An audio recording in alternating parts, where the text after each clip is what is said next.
Aujourd'hui, on va se dire la vérité. Depuis toujours, on nous répète la même phrase. La Côte d'Ivoire vend tout son cacao brut, sans rien transformer. Eh bien, je vais te surprendre. Cette phrase est fausse. La vérité est ailleurs et elle est plus intéressante. Reste avec moi jusqu'à la fin. Je t'explique tout avec les chiffres officiels. D'abord, il faut comprendre un mot. Le broyage. Broyer le cacao, c'est prendre la fève, l'écraser et la transformer en pâte, en beurre et en poudre de cacao. Ce sont les ingrédients qui servent à fabriquer le chocolat. Maintenant, écoute bien ceci. Depuis 2016, le premier broyeur de cacao au monde, ce n'est pas la Hollande, ce n'est pas la France, c'est la Côte d'Ivoire. Selon le ministère de l'Agriculture qu'il a annoncé en juin 2025, en inaugurant la grande usine Transcao près d'Abidjan, environ 750 000 tonnes de fèves sont transformées dans le pays chaque année. Pour que ça soit plus simple, sur 2 sacs de cacao que nos planteurs produisent, un sac est broyé en Côte d'Ivoire. C'est réel, la moitié est broyée en Côte d'Ivoire. Donc non, on ne vend pas tout brut. Ça, c'était avant. Alors tu vas me demander, si on transforme la moitié, où est le problème? Voici le problème.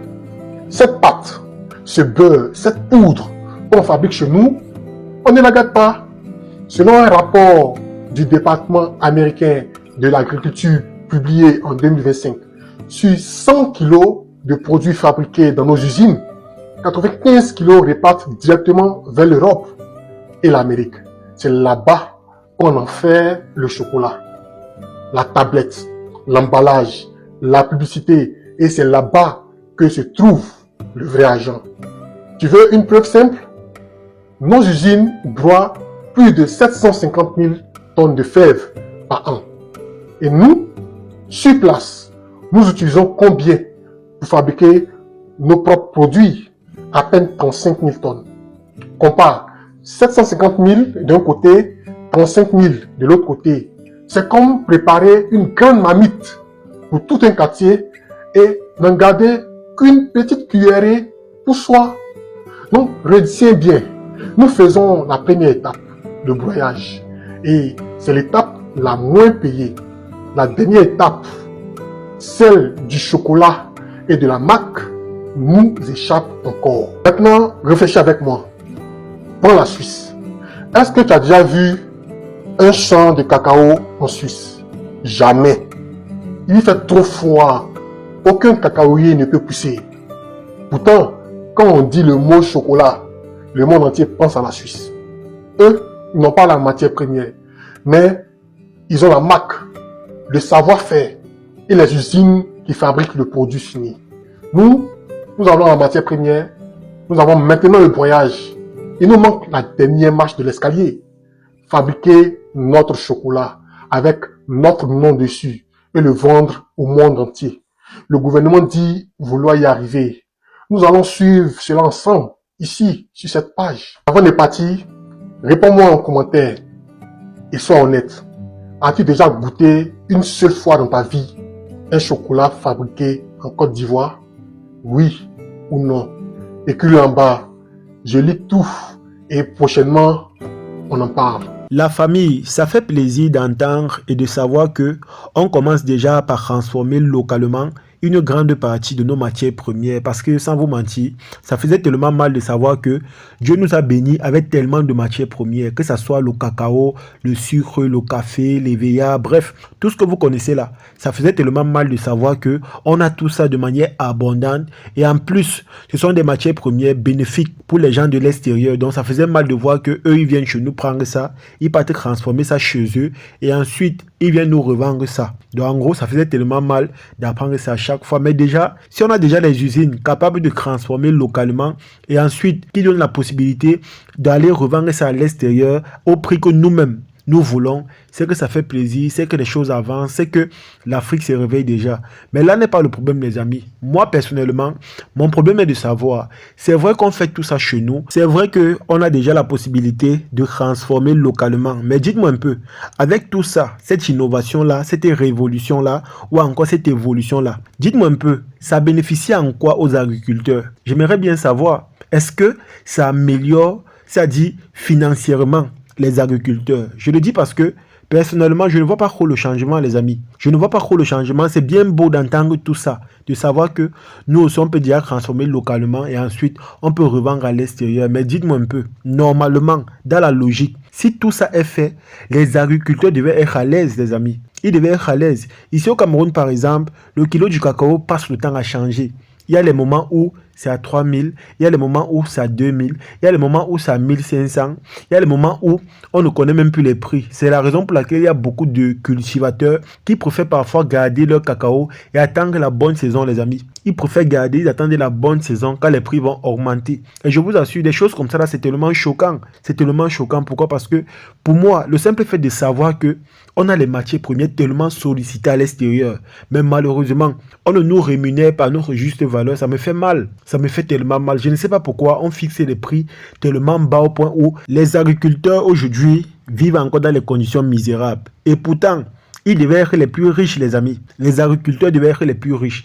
Une fois, lorsqu'on a augmenté le prix du cacao ici au Cameroun à 5000 francs, sans vous mentir, les plus riches à ce moment-là étaient les agriculteurs. J'ai vu beaucoup de personnes repartir au village. J'ai vu beaucoup de jeunes qui se battaient ici là en ville, qui sont repartis au village et fait les champs quand on a augmenté les prix là. Parce que le prix les a fait rêver. Ils ont compris qu'ils peuvent miser là-bas et ça change radicalement leur vie. Mais malheureusement, tout ça, c'était pour un laps de temps. Parce qu'après, ils sont revenus à la norme. C'est-à-dire, comme à l'époque, avec les prix de 2000, 1500, 3000, les amis.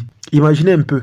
Et pourtant, si on garde les prix stables, on fait en sorte que les agriculteurs sont à l'aise. On donne vraiment les prix considérables. C'est que sans vous mentir, les jeunes vont se plaindre de moins en moins. Et je vous assure que les gens vont décider de repartir dans les champs. Parce que moi, je connais des messieurs qui, quand ils ont commencé à vendre leur cacao à 5000 francs le kilo, directement, ils ont construit des maisons. D'autres ont fait des choses incroyables. Il y a même d'autres qui ont envoyé les enfants à l'étranger, juste à travers une seule vente. Lorsqu'on a décidé d'augmenter le prix, imaginez un peu, une seule vente. J'ai vu une maman ici au Cameroun qui a construit des maisons. J'ai vu un autre monsieur qui a envoyé son enfant en Europe. J'ai vu tellement de personnes réaliser des très belles choses, les amis. Imaginez un peu que on garde ces prix-là et ça reste stable.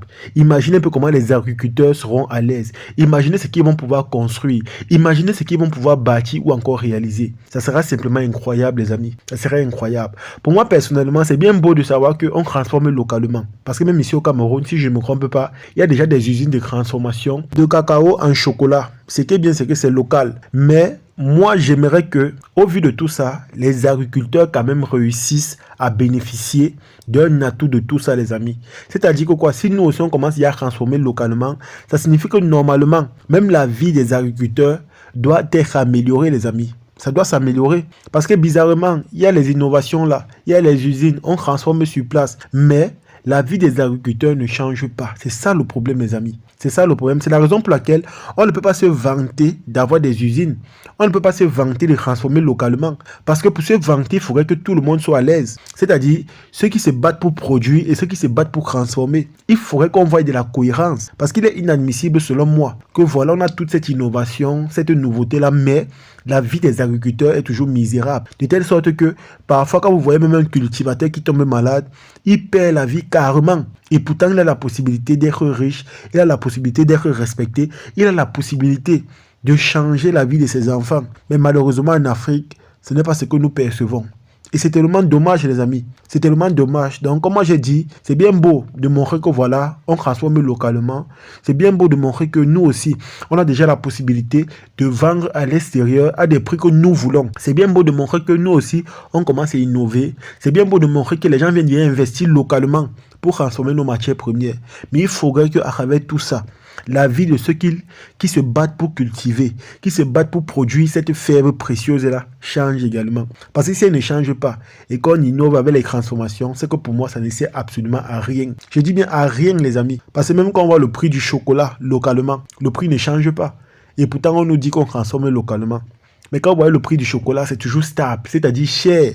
Surtout le chocolat de bonne qualité. Parce qu'il y a deux qualités de chocolat. Il y a le chocolat qu'on appelle le vrac et il y a ce qu'on appelle le Nutella. Et sans vous mentir, c'est vrai que le Nutella, c'est le meilleur chocolat, mais c'est tellement cher, les amis. C'est tellement cher. Ce n'est pas donné à n'importe qui. Généralement, quand vous partez dans les supermarchés, vous allez voir ça là-bas, les petites boîtes. Vous voyez les prix, vous êtes simplement choqué. Mais quand vous goûtez, vous voyez directement la différence. Mais moi, je pense, comme j'ai dit, l'innovation ne doit pas seulement se percevoir sur le côté des usines, des transformations et tout, mais ça doit également se percevoir au niveau des vies des agriculteurs, l'amélioration ou encore la hausse des prix. Parce que tant que cela n'est pas fait honnêtement, il n'y aura aucun changement qui sera perçu et la vie sera toujours minable pour les agriculteurs. C'est de ça qu'il s'agit.